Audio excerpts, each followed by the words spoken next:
What's up, ladies and gentlemen, boys and girls? Hey, welcome to Friday Night Live. As always, here we are, 5 o'clock Pacific Standard Time, every single week, asking the tough questions. Pardon me while I boost my monitor so I can hear myself, because it's such a beautiful thing to hear yourself when you talk, right? Good evening, good afternoon, good morning, wherever you're watching this from, whether it's from here in sunny Southern California or in England or in Australia or in New Zealand, wherever it is that you're watching this. We just want to say hello and welcome to the show. We love doing these every single Friday night. Myself and Scott Goyette, we come to you bringing new guests, bringing new topics, and asking the tough questions and engaging with you guys in the comments so that we can have that discussion using technology. That's the beautiful thing that's going on right now with our lives. As much as they are disrupted, that we have this technology to be able to connect with one another. And we love doing that. We love seeing the comments there in the comment section and the questions that get asked of either myself or Scott or our guest. We truly, truly appreciate those. So again, we thank you so much for spending your Friday nights here every single week, whether you're watching it live or on the replay. We totally really appreciate it. And again, we have another amazing show for you based on the receptivity that we got last week, digging the kind of more upbeat vibe of what it is that we can do and be responsible for in our life. We have another great guest with us tonight. And before we introduce him, of course, I have to, once again, thank all of our fans. Thank you guys. There's so many of you to name now. Before I used to be able to say like 4 people and go, hey, thanks a lot. But I mean, literally all of you guys out there, the Larrys, the Tinas, the Angels, the Cindys, the Ellies, the Mark Gassert. I mean, all of you guys are just phenomenal supporters of both myself, Scott, and what we do here.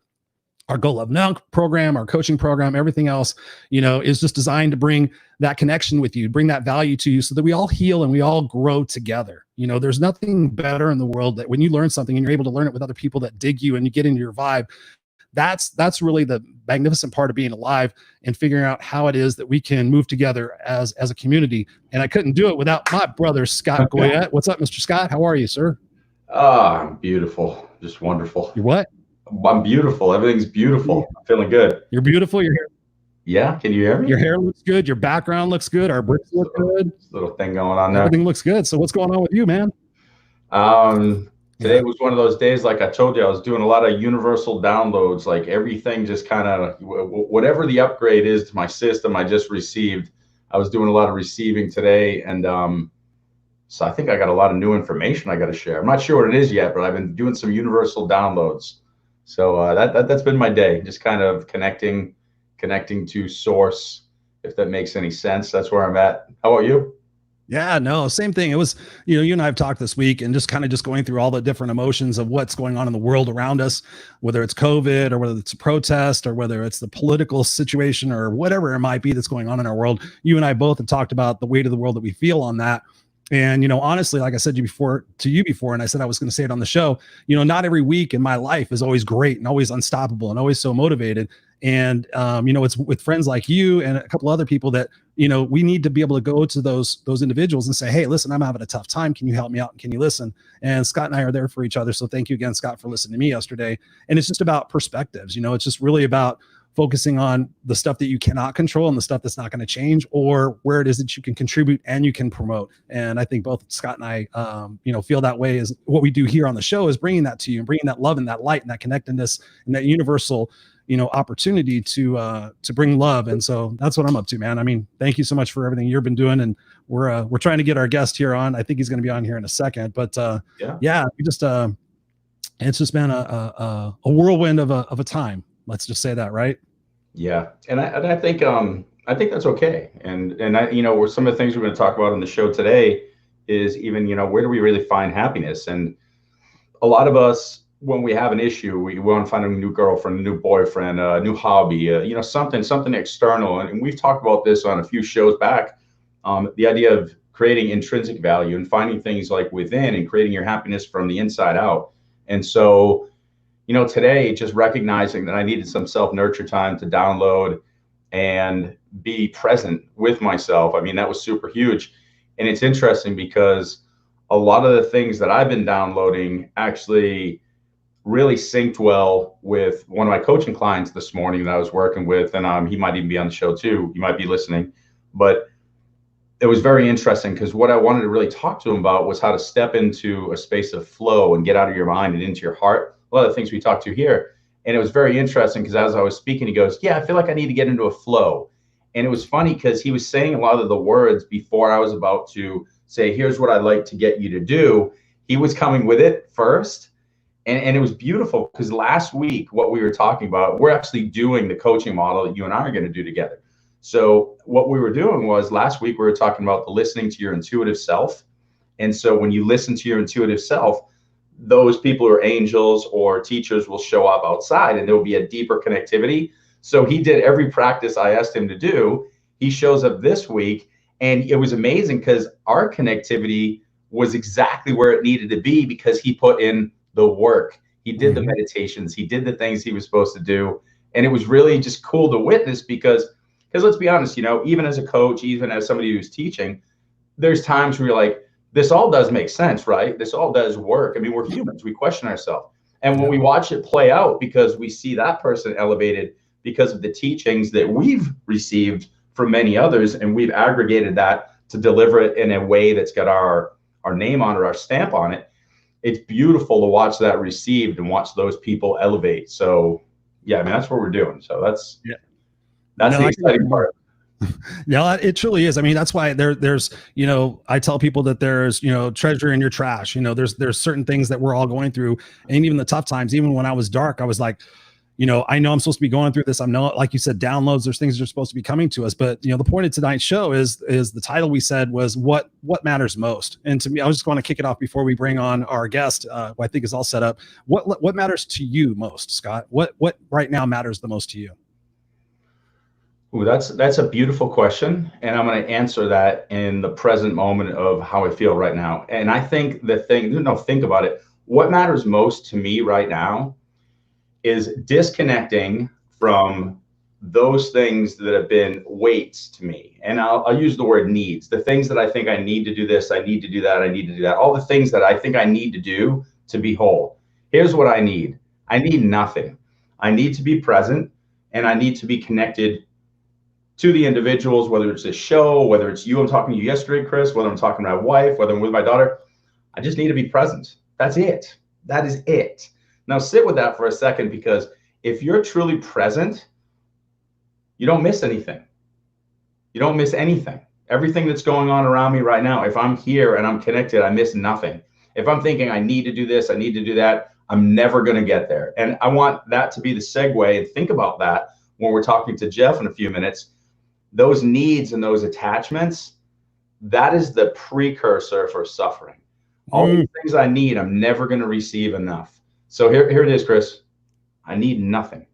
Yep. I need nothing. I'm just on this show. I do need a little sip of this beer though, because it's really cold. That's it. Well, cheers. Cheers. A little Jack in the here. So talk to us about this madman, Jeff Marantz.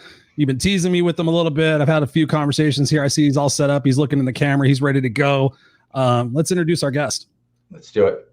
So again, last week's guest, Thomas Neese, aka Hans Fritz. He is somebody who had introduced me to Jeff via Facebook, but I've never met Jeff. So we're always complimenting each other on our photos or whatever your thing of the week was, but we've never actually spoken in person.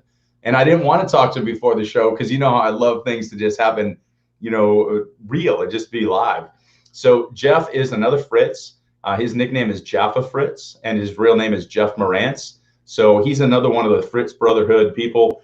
He lives in Las Vegas, and he's an amazing guy. And I'm going to just let him take it from here. We're going to ask him some questions and learn more about him. Hey, guys. What's up, Jeff? How you doing? What's happening? How are you? I was having some technical difficulties, so I just hooked up the phone, and apparently it's working. So just want to thank you guys for having me tonight. I'm excited. What's going on? How's the week? Everything's good. Yeah, no worries. It's a little bit staticky. Where's your phone at? Is it near a fan or something? Nope. That got a lot better right there. Yeah. That was no background noise. Is that better? Much better. Yeah. We just want to make sure everybody can hear you. That's one of the most important things. Yeah, that's much better. It almost sounded like there was a fan on the phone, and now it doesn't. Oh, you know, my phone was sitting on my computer. Maybe that's why I had it open, and it probably was listening to the computer running or something. You Sorry could about that. hear that vibration. No worries. So how are you doing, man? I'm doing good. Just came off of a pretty busy week. I'm in the mortgage business out here in Vegas, and actually you could see my little sign back there. We just built this office in the past 6 weeks, and got some real exciting stuff going on here, and just came off of just an unbelievable week of taking new loans, helping people out, and which is real nice given some of the the state of the world right now. It's nice to experience some growth and excitement here at work. 100%. Awesome. We had somebody just ask, can you turn your phone sideways, perhaps? Maybe that.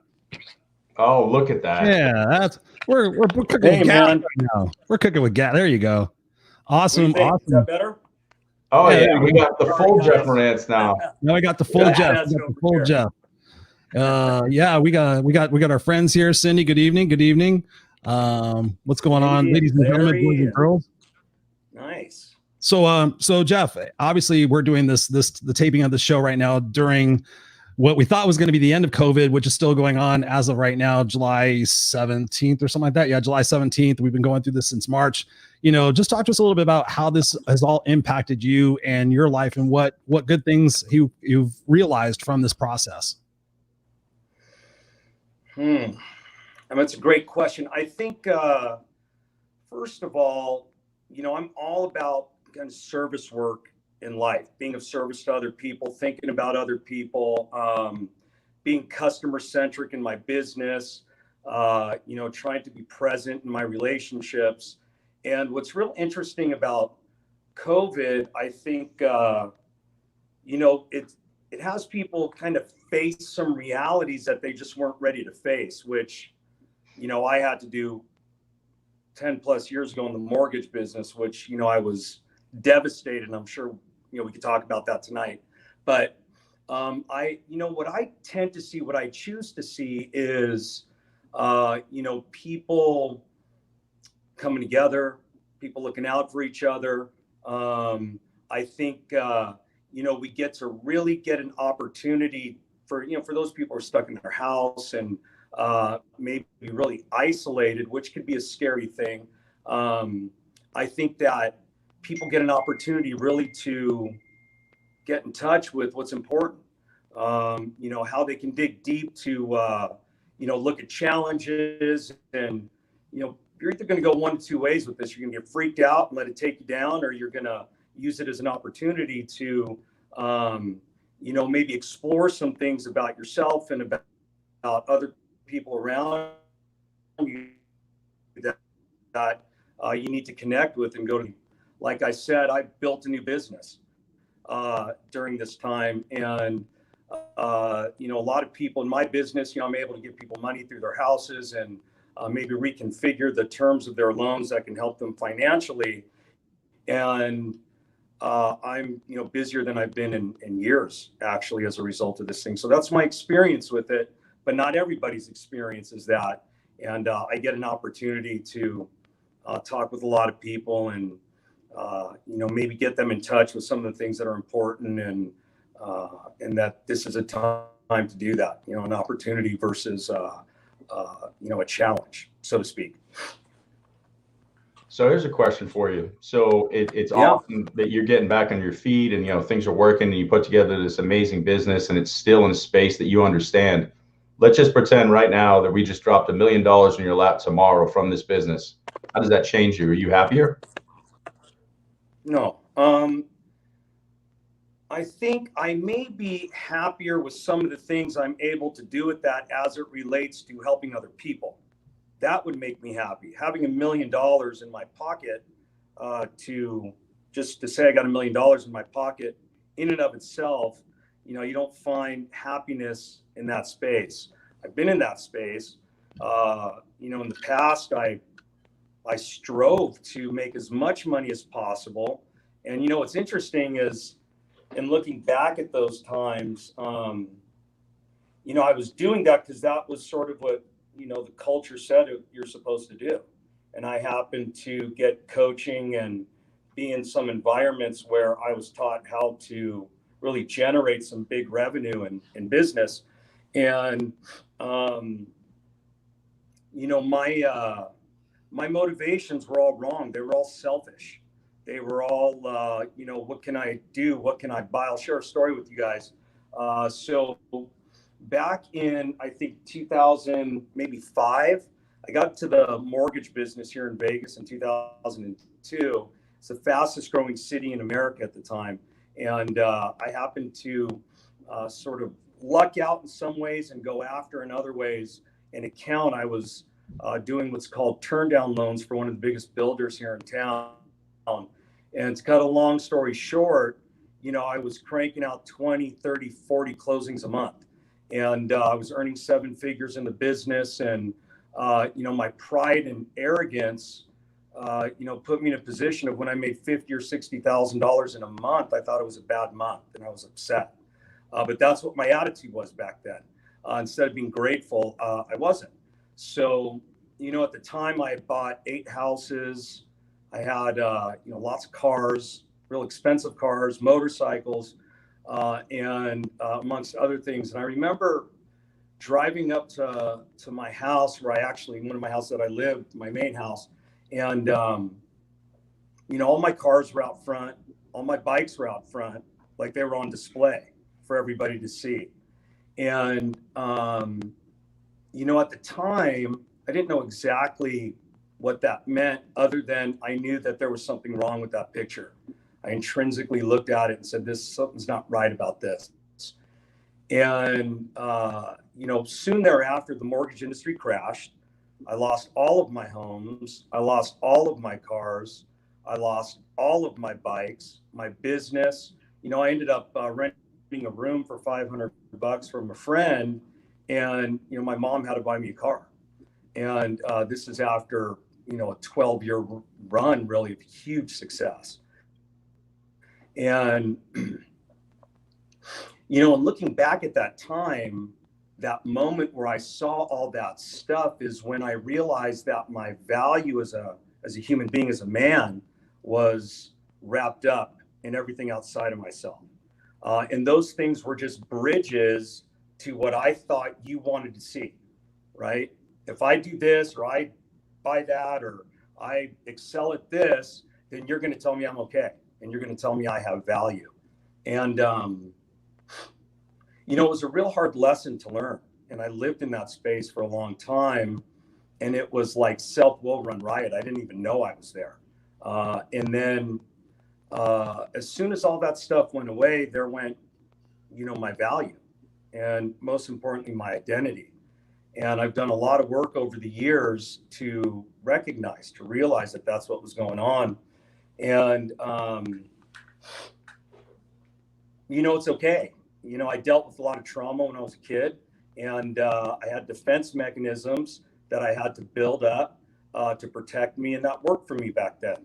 And I continued to use those defense mechanisms when I didn't need them. And then, things became disastrous in life. Since that time.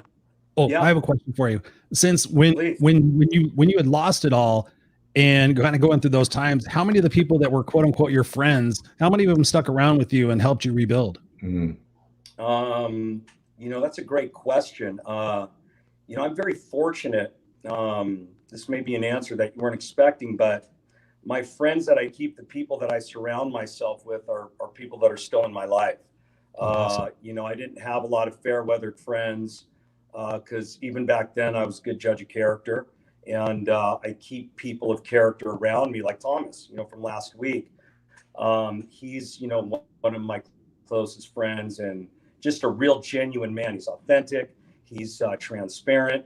And I had a lot of people around me actually helping me, but and supporting me and standing by me. But, a lot of people went through what I went through. I wasn't the only one, obviously. There was a huge, financial disaster around the world. And what I ultimately found, and this is through all the help and people supporting me and helping me see along the way, some of the things I had to see in myself, ultimately, I had to look at my pain. I had to look at my responsibility and my accountability and the things that were going wrong in life. And I had a lot of people who were helping me and guiding me to that awareness. But until I was ready to see it, I didn't see it. And as soon as I did start getting in touch with it, it was challenging because I had to question everyone, like you're saying, all the people in my life, all the decisions that I made. I had to see what was real, what wasn't real. And I called it, I was working from the outside in, and now I'm working from the outside or the inside out. So my value and self-worth really comes from being grateful, and showing up and doing things for others, as long as, it's also, I'm not people pleasing and I'm not looking for validation. So, I got to stay right sized, and I got to do things in the right measure. And sometimes, I'm a leader and I'm a father, and, I'm starting a new relationship in my life with someone, and I'm a son, and I'm a colleague, and I'm a friend. So, each one of those roles takes up a different space. And I think when I'm authentic and I understand the space that those require, that's really when I feel most peaceful. So I ultimately started to really, sort of nurture that internal self-worth. And the momentum is really starting to pick up in that space. And, sometimes there's setbacks. It's not all peaches and cream, but I got to tell you, I'm super grateful. I'm super grateful that I love and respect, and on some levels need outside approval. It influences my life, but I'm not subject to it as far as it being the end all in how I go about my day. So here's a question for you. Relationship with my higher power, and have good people around me. And, I love the fact that I have lots of people around me to enhance my life. But at the end of the day, I'm responsible through my actions they say self-esteem is gained by doing esteemable actions. And I focus on that kind of stuff every day. So, I love that. So one question for you, Jeff, because this is something Chris and I talk about a lot. One of the things that, sometimes when you look in hindsight and you say, why didn't anybody tell me I was on this crash course? And of course, you might say it wasn't a crash course, it was the economy, things happen. But one of the things a lot of times is when you're that friend who's a leader, no one questions you. And I know I've been in that position, and Chris has been in that position where you're always like, no, I got it. And people are like, he always does things, it always works out. So just let him go. Like, do you wish, and this is something that, hopefully your friends and everybody's hearing right now, and all of us are hearing, do you wish maybe somebody said, hey, Jeff, maybe throw a few bucks away, or do you really need 10 cars? Or do you wish there was somebody there to kind of call you out?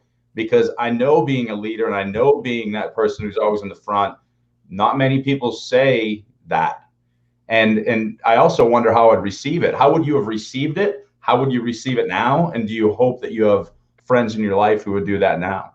Great question, Scott. Yeah, that's a strong question. What came to my mind immediately was I had several people telling me those things back then. That did not escape me. I just didn't listen. Okay, I get that.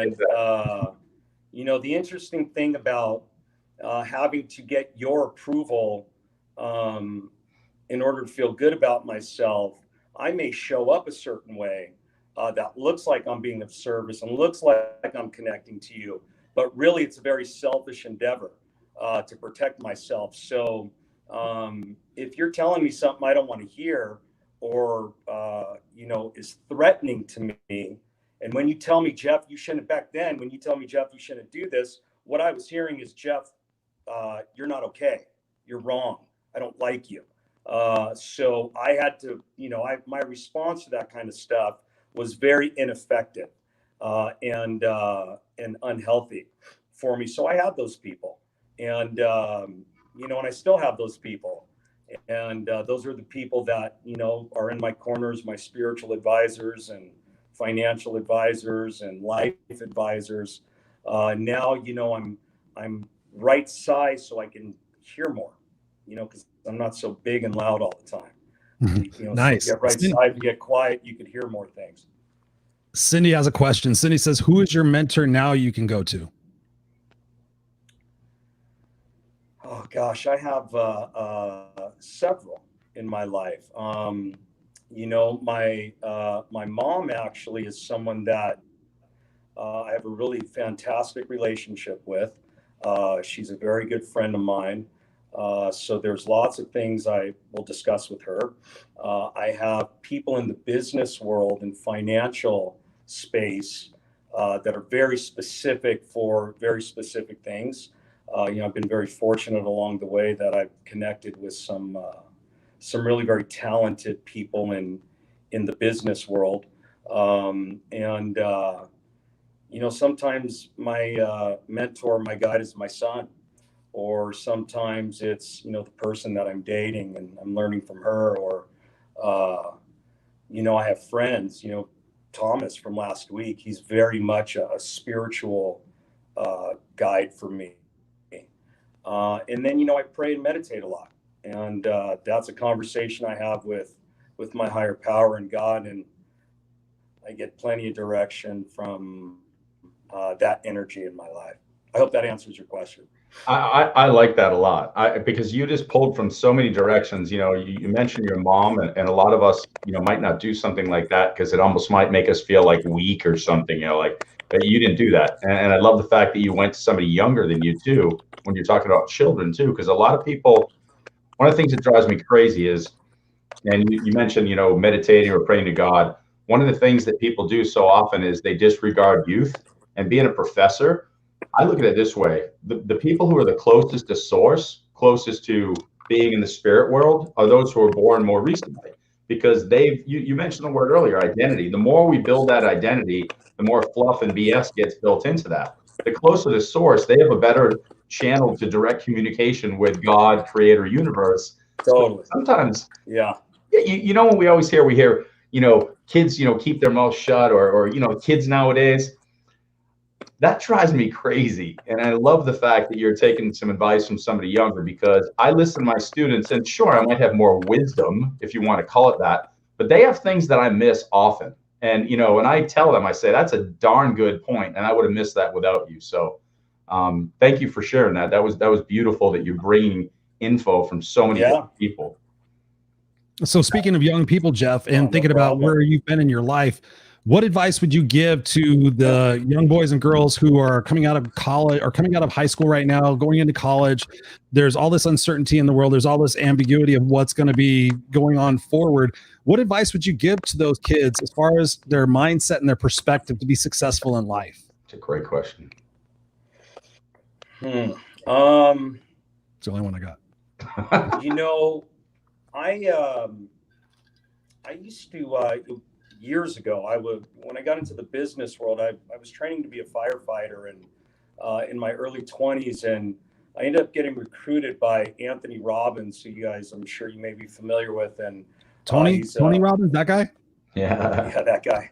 So I was, I worked with Tony, and I was on a team where we went around the country and promoted him, and I had a lot of interaction with him. I ended up training his speakers, and being somewhat of a manager with his organization, and learned a lot from him.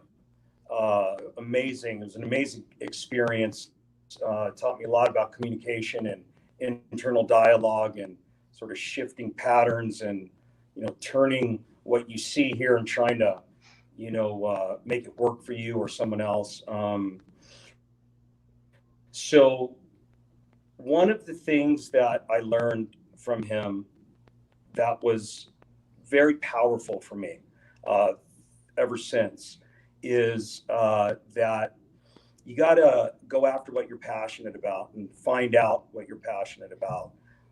And when one is in that space of driven by that passion, and it's the old adage where you're not going to work if you love what you do, but when you're truly passionate about something, what you're capable of in that space is really, tremendous successes on so many levels, personally, professionally. And I think now, if I were to speak to kids, or if I were to go out and do a seminar, I would talk about that. I talk about, what are you passionate about, and how can you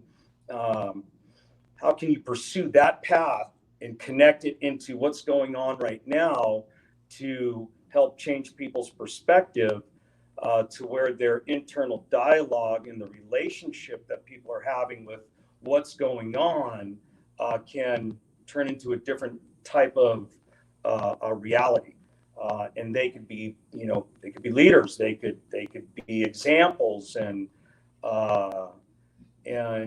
because of what's going on out there in the world, no one, this morning told me I had to not be passionate about going to work. No one told me to come on your show and, be a bummer. I'm just being transparent and authentic.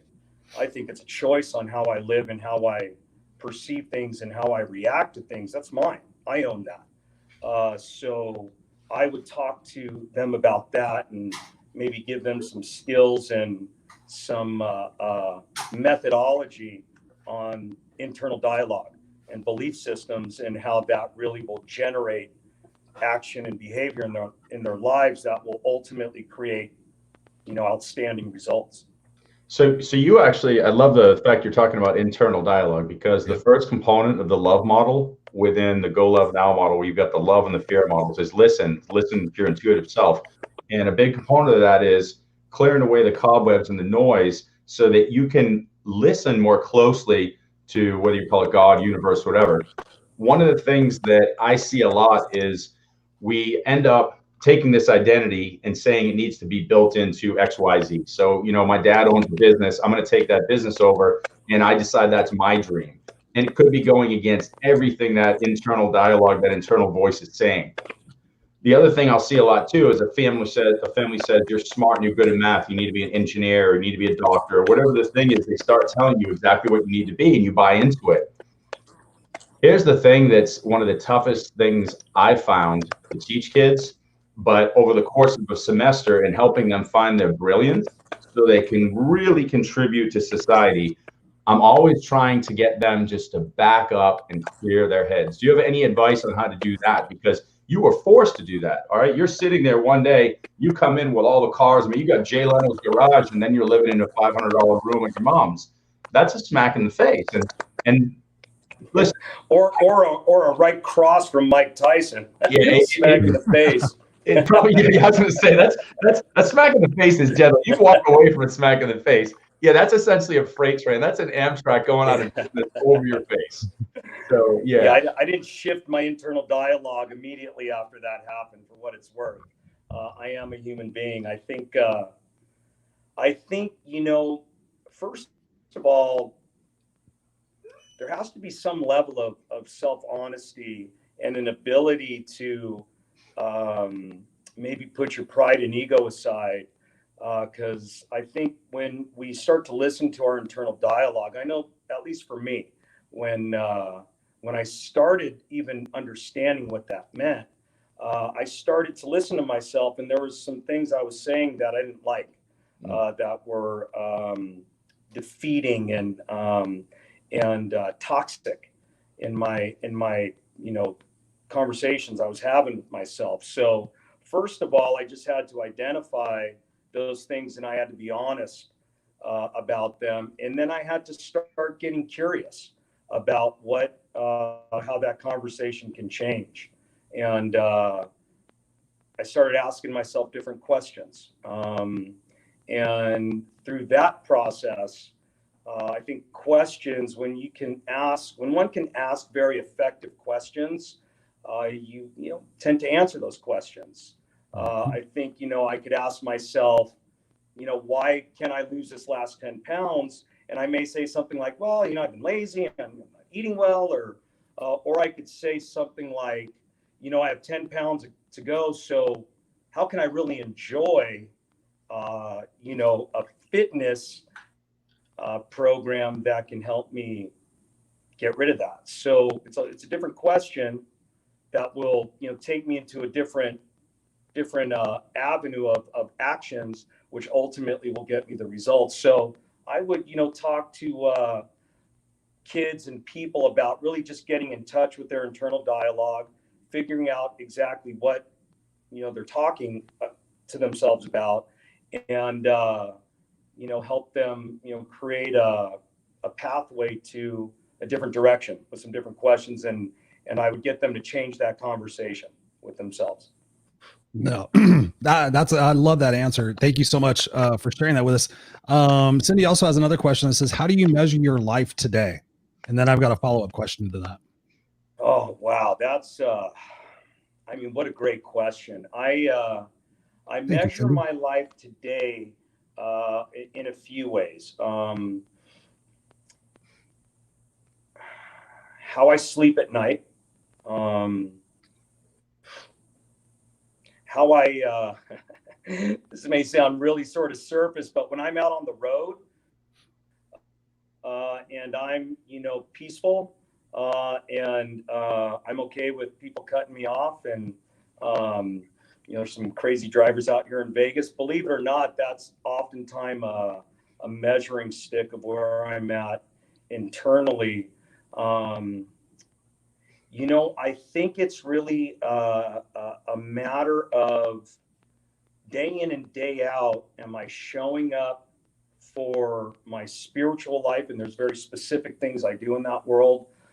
Am I available at work? Am I available to the people in my life?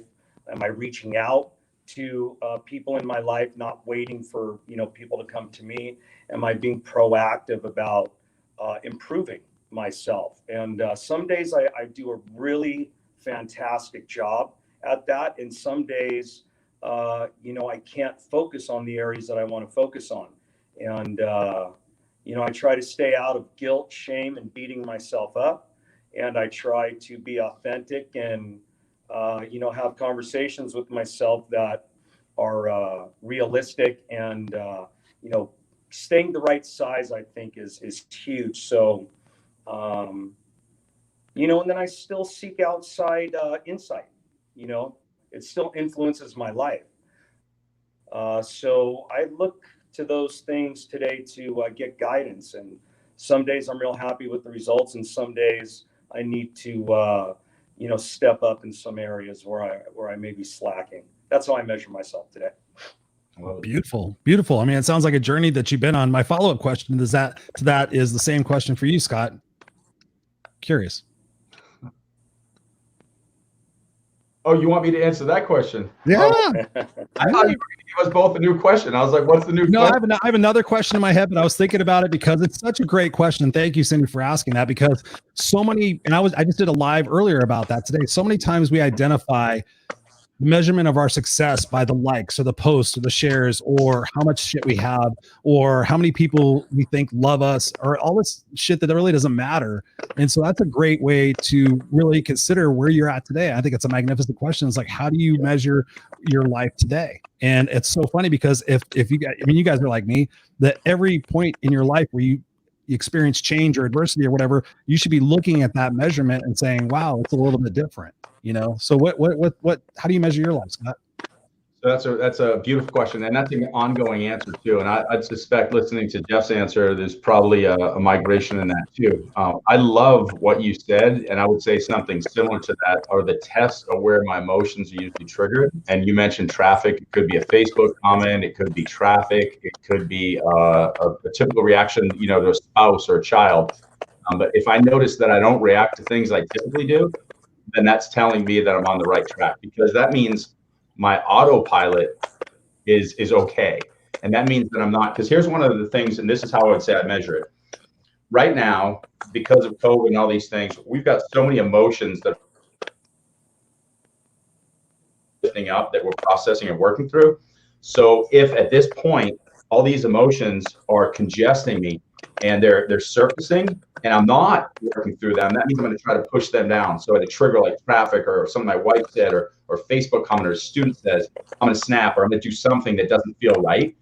when I see something that I know typically would be an irritant, and I can just say, okay, that tells me that I've been processing my emotions efficiently. So I would actually say, I would go right to that space and say, my gauge is, and this is why I was saying earlier today, I was doing a lot of downloading. Part of that downloading was I was doing checks and balances of myself. I was doing a meditation where I was essentially turning my being from matter into energy. And in doing that, I was really monitoring my being. And I was saying, like, where are the emotions housed? Is there something I haven't worked through? And when I came out of it, I felt really good. And so I want to put myself in that space to start every single day where I'm ready to go without the ability to snap at something. So I feel like I'm coming in clean. So if I can connect and be present with both of you and in every interaction, that's it. Because I think that's the whole thing. If I'm good on the inside, and Jeff mentioned it too, if you're coming from the inside out, if I'm good at on the inside and I'm intrinsically loving myself, saying, you know what, I'm going to show up, I'm going to bring my brilliance, I'm going to support those around me, then everything on the outside is going to organically just fall into place. And that doesn't mean there's not work involved. The work was here. This is the fruit of that labor. So, and now let's do the same thing to Chris. Chris, what do you got? You answer that.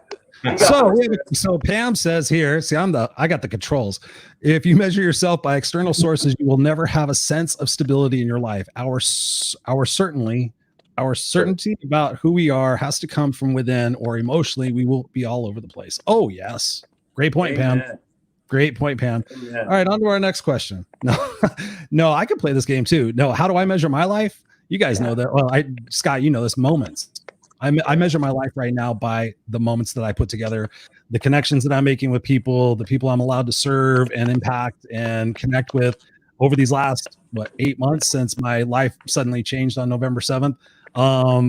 I just connect everything together by moments. And as Scott knows, and as most of the people that follow me know, sometimes I get caught up in the other bullshit that used to be tied to my ego and tied to significance and tied to achievement and tied to identity and all that other stuff. But, you know, one of the greatest outcomes of the last 8 months is the validation that when you're just yourself, that people get you and dig you and promote you and love you when you're just being yourself. That's one of the craziest realizations that I've made in the last 8 months, especially in the last couple of months, connecting with people here on social media, that, you know, when you're just yourself, that is such an amazing feeling. So you connect that to just being in the moment. If you're in the moment and you're loving yourself first, and then you're loving on the people that are around you, you're not hating, you're not spreading shit on Facebook and all this other crap that people are doing. You know, when you're in those moments and you keep connecting that moment together, you stay focused. That's how I measure my life, because I don't know that any second from now I could be gone. And so if I have to look back, if I'm passing out or dying and look back, you know, am I proud of what I was today and who I did? Hell yeah. I'm totally good with that. I was a great dad today. I had fun. I impacted people. I'm doing this. I listened to music. I had fun. Had a couple of drinks. Fuck yeah, I'm good. So that's how I answer that question. It's just by the moments, because that's all we have. That's all we have. I want to add something to that, because there's a lot of beauty, and I want people to recognize the beauty in that. The reason that people fall in love with somebody when they're being their authentic self is because nobody in this universe has the perspective of this existence that you have. So Jeff brought this up earlier. He was saying the people that he goes to, your mom, your son, your friend, your attorney, whoever these people are, they have a unique perspective that you cannot see this world from. So like you said, if you're a judge of the character and you like them and you trust them that they're being authentic, of course you want to follow, because they're seeing, imagine this, imagine if you have 20 friends and they're all seeing a view of like a movie from a different space or a theater. Everyone's getting something you didn't get. And if you come talk after and said, how did you perceive that show? And like, did you see what? I'm like, no, I couldn't see that. Or did you see this? Now you got a whole new experience versus your tunnel vision. So Chris, this is what people need to fall in love with, is the idea of being true to themselves. Because right now somebody's saying, if I could only be like Tony Robbins as a speaker, if I could only be the best doctor, the best athlete, shut the hell up and be you. Because someone is going to recognize, Jeff brought this up, they're going to recognize the character, the authenticity, the truth, and they're going to fall in love with your perspective because they want to be part of it. A false perspective, nobody wants. I don't even care if you're an NBA athlete but you're fake, it doesn't matter. You're still fake. You're not being true to yourself. So I want everybody to hear that loud and clear. Dive into your own authenticity, because your perspective is the only one out there from that perspective and experience point. And we want that. We all want to be a part of that.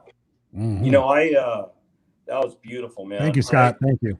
Yeah, that was great. I think I spent a lot of years, decades, being a really good guy, doing a lot of great things, but being inauthentic. And, you know, that transparency and that authenticity, if one even gets the gift to see oneself,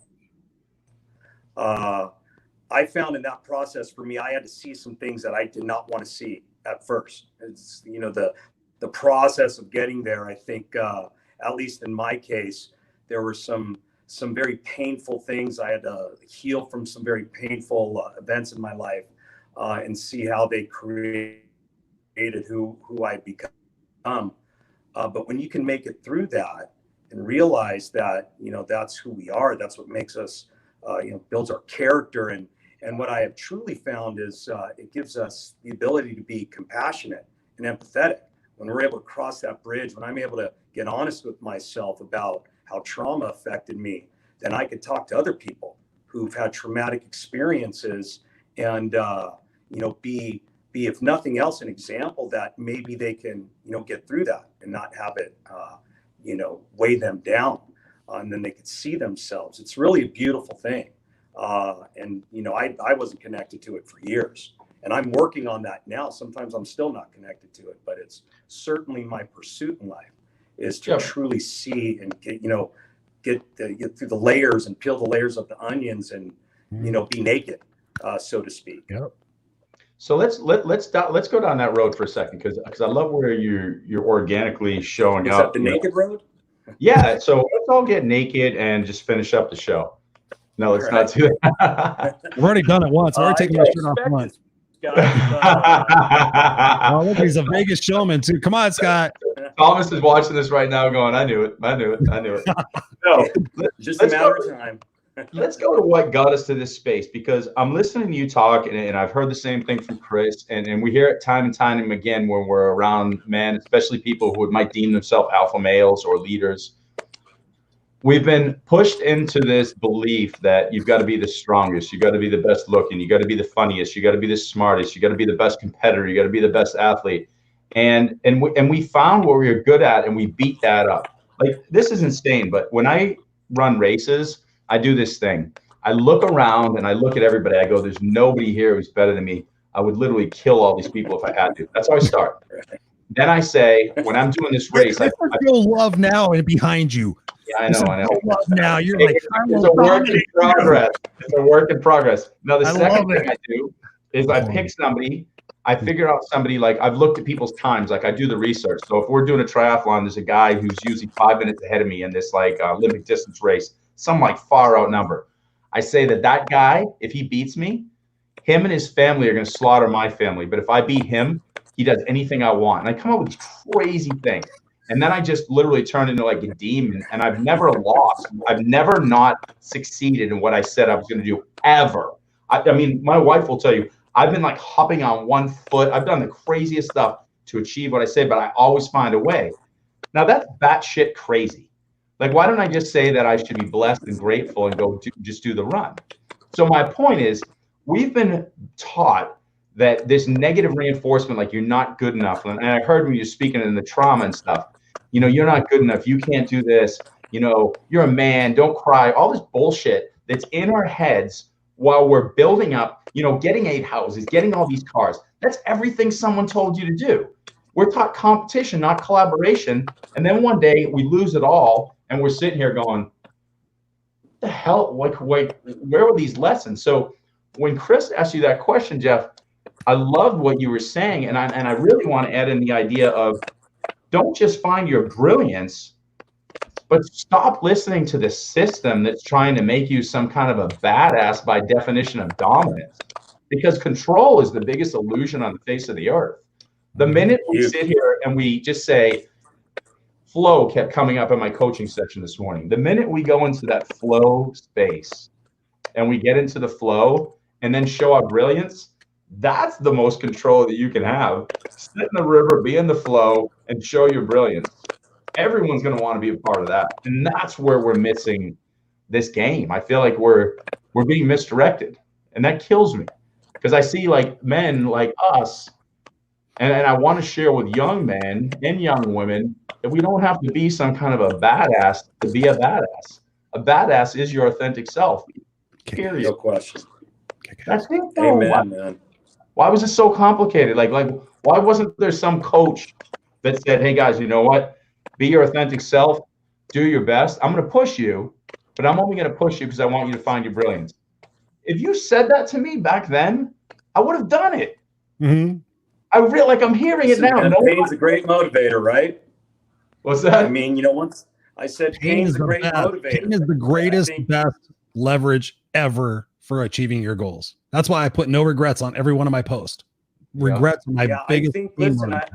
I think we have to go through the experience in life. I mean, I don't know that sometimes I can appreciate the peace if I don't remember the chaos.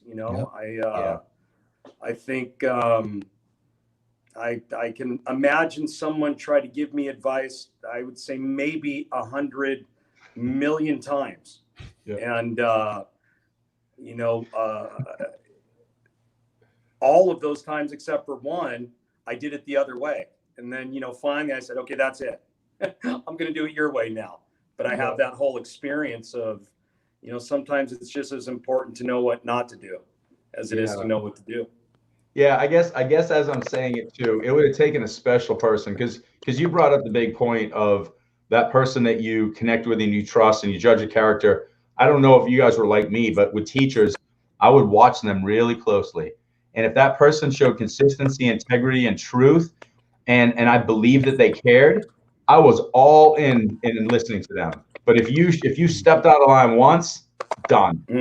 So I'd have 1 out of 10 teachers. I was like, teach me. And the rest of them like, go blank yourself, because I just wasn't going to listen to inconsistency. So I probably would have ignored 90% of what the lessons were. And I'm probably full of shit. And I needed to fall on my face 5,000 times. And I just don't want to see everybody else go through that. I want to see people have an easier pathway. Well, here's a great segue to that. What you're saying, Scott, because that's brilliant. In thinking about the show and thinking about what we do, I'm constantly kind of reinventing in my brain, different questions that we can ask and different answers that can get people more connected to what's going on right in the moment. So, Jeff, my question for you, if you had 3 minutes and you were able to speak to the United States, you had 3 minutes to say something based on all of your experiences, everything you've been through, good, bad, and different. What advice would you give to common America right now who are struggling, who are trying to figure out what success is, what validation is, what all the different things are that we've talked about in this show, which have been great. I mean, we could sit here and talk about it for another 5 hours, but what would you say to young America, old America, middle America? It doesn't matter what label you put on them. What would you say to get them to be part of the solution and not part of the problem in everything that we have going on?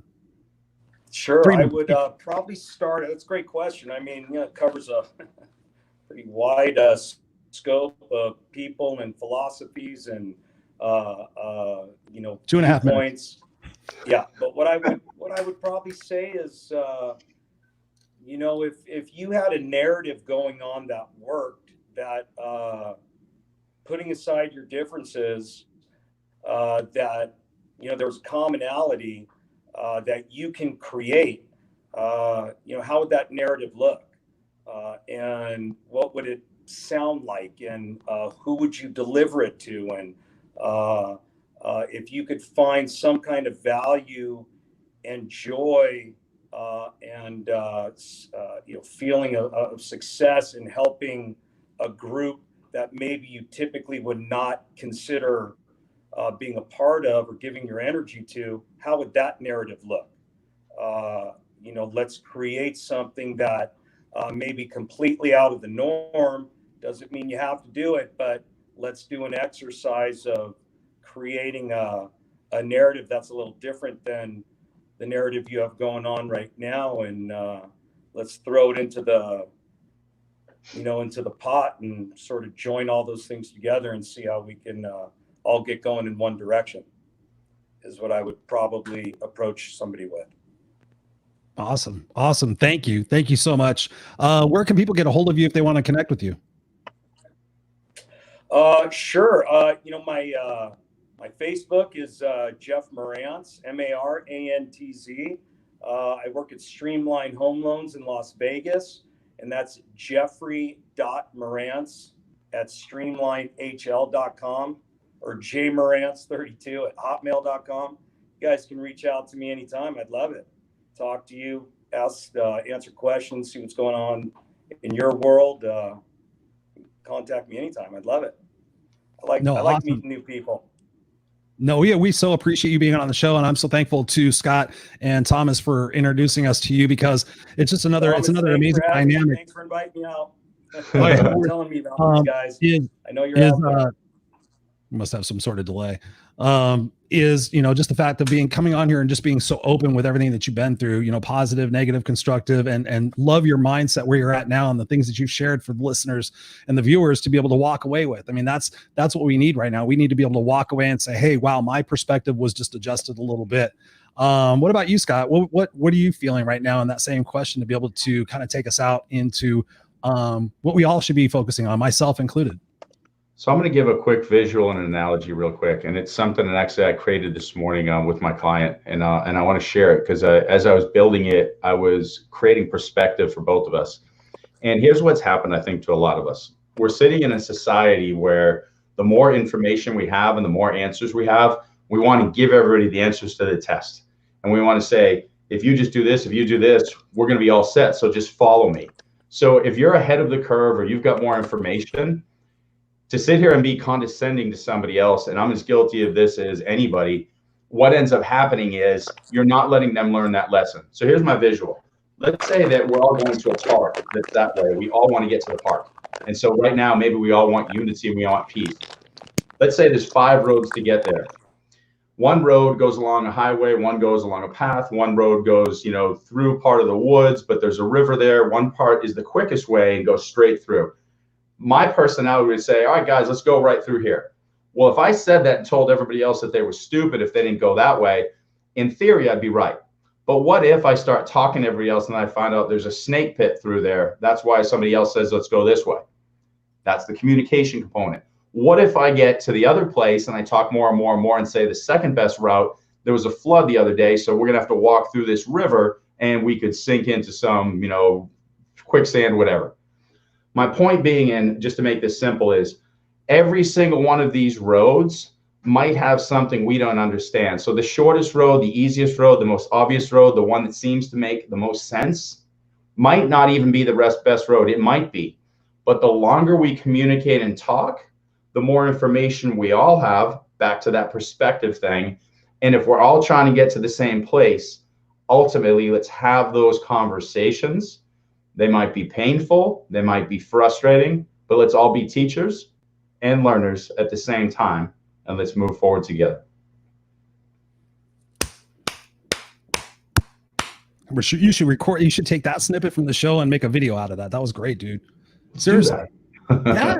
I mean, seriously, that was beautiful. I mean, what we've all said tonight. I mean, it's just that interconnectedness, that being a part of the common solution, not the common problem, and realizing that the valleys that we go through are the things that create the greatest heights, the greatest peaks that we get to see from later on. That's what, I keep thinking about this time. Like I was saying to you, even just yesterday, it's like, I know this is all happening. I know this is all leading up to something. I keep asking my spirit guides every day to show me something that I'm like doing right or whatever. And it just keeps happening over and over again. So no, thank you for sharing that, man. It's, what we're doing here is we're impacting people. Obviously we hear all these amazing comments. We have our brother Glenn Moorshower here. More information allows us to make the best decision. Absolutely. 100%. Absolutely. So Scott, thank you so much. I'm going to take us out here for a second. Any other farting words? I have a farting word. Tina wants a blooper. There's a blurb. There's a blooper. She was looking for those. She actually asked for those. She goes, I want bloopers. I'm going to say one final thing.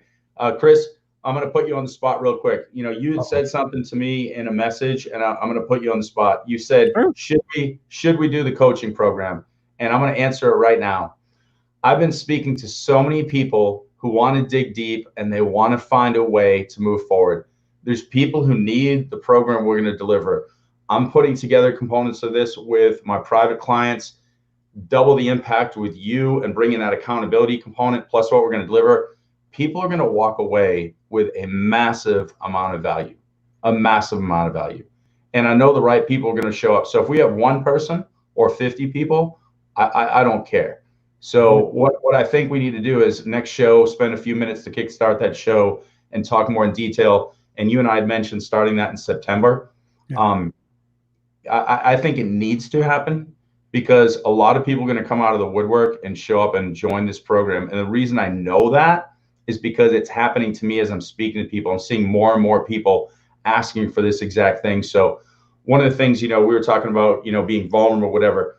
Let's put this out there. Let's ask everybody who's, you know, here right now to promote that for us too, because I know that the impact is going to be massive. And I'm excited to see the transformation in other people and everything that's been given to us that we're ready to share with others. So. Oh, beautiful, dude. I'm with you. Let's do it. Let's rock and roll it. We're going to make it happen.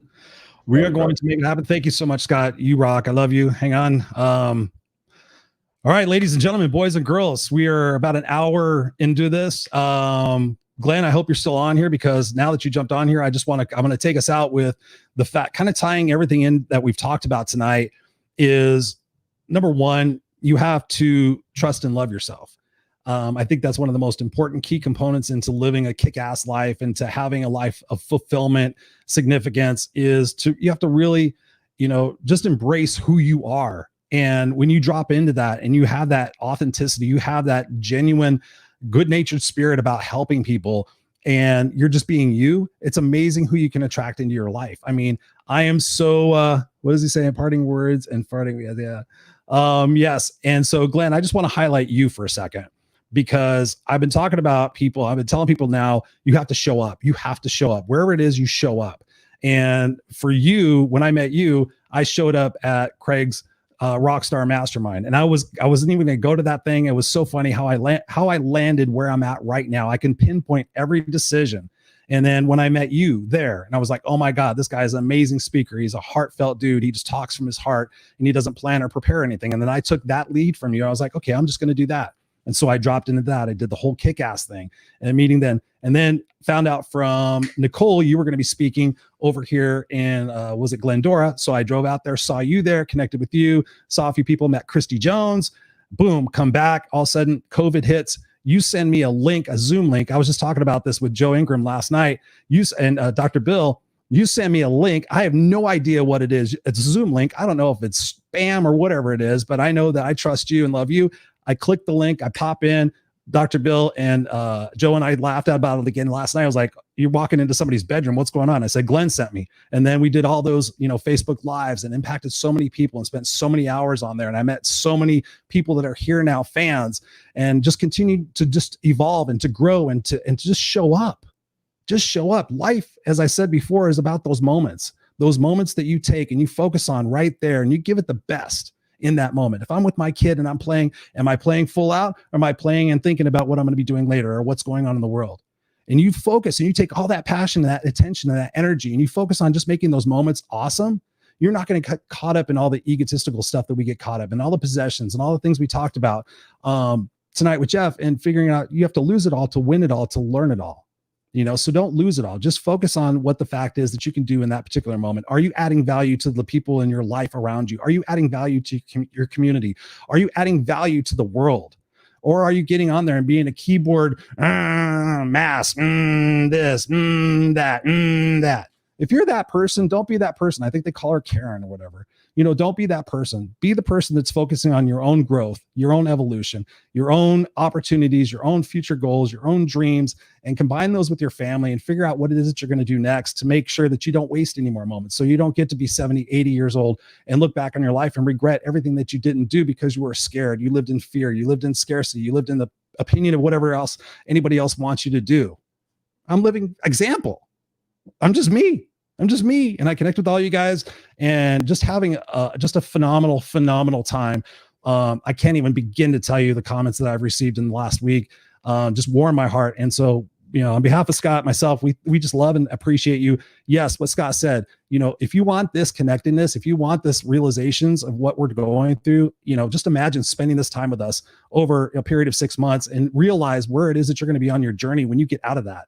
Yes, is it an investment? Of course it is. You're investing in yourself. You're investing in the next few years of your life, the next 10 years of your life, the next 20 years of your life, whatever it is that you have. Of course, it's an investment, but I would not be here today if I did not invest money in myself, in coaches and masterminds and different things like that. I wouldn't be here. So you have to do those things. You have to jump off those cliffs. You have to go, whoo, let me fly. Let me see what this is all about. Because that's what living is about. Existing is about staying there and being complacent.